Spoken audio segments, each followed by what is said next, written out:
Ne diyor? İngilizce bir daha gelmiyor.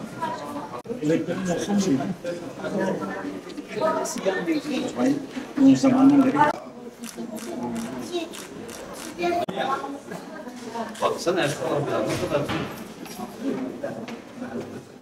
2019 Mayıs ayında İnegöl Milli Eğitim Müdürlüğü ile beraber bir proje yapmak istedik.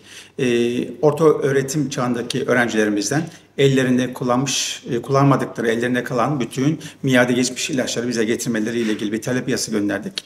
Okulların %10'u kadar bir kısmından dönüş oldu ve bunların hepsini biz, bütün ilaçların hepsini tek tek o günkü değerlerine göre ayıkladık ve maddi değerlerini belirledik. O gün için yalnızca İnegöl orta öğretim çağındaki öğrencilerin %10'undan 6112 kutu ilaç geldi ve bunların Mayıs 2019 yılı olarak bedeli 146.688 lira idi.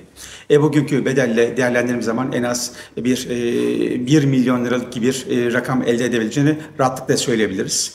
Eğer öğrencinin tamamından dönüş yapılabilmiş olsaydı 10 milyon lira gibi bir rakam olacaktı bugünkü bedelle. Bu yalnızca miade geçmiş ilaçların maliyeti.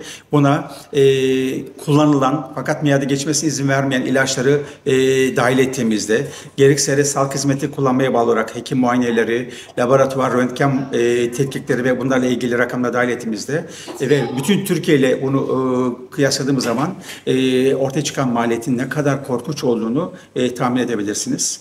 Ve burada kullanılan ilaçların hepsinin ortak kamu kaynağı olduğunu ve bu kamu kaynağının yaratılmış israfın yine kendimize zarar olduğunu da mutlaka aklımızın önünde bulundurmamız gerekiyor.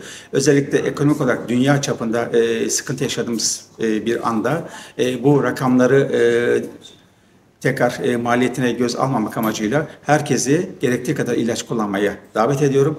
Gerektiğinden ne fazla ne de eksik olmak üzere herkes gerektiği kadar ilaç kullanması ve ülke kaynaklarını güzel kullanmaya dikkat etmesi durumunda daha güzel bir Türkiye bizi bekliyor inşallah.